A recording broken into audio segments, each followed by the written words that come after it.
So இவர் தான் science and wonders அப்படின்னு வச்சுக்கோங்க. இவர் யாரு?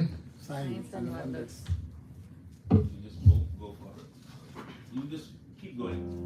So இப்படி தான் இருக்குது.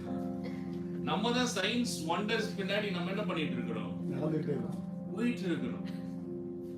ஓ அந்த ஊழியக்காரரா, அங்க நல்ல தீர்க்க தரிசனமா, ஓ அங்க ஹீலிங்கா. ஆனா வசனம் என்ன சொல்லுது?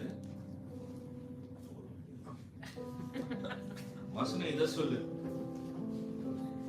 These signs will complete those who believe.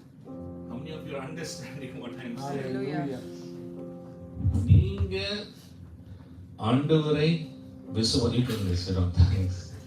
ஆண்டவரை விசுவாசிக்கிறவங்களாக இருந்தீங்கன்னா அற்புதங்கள் அடையாளங்கள் உங்களை பின்பற்றும்.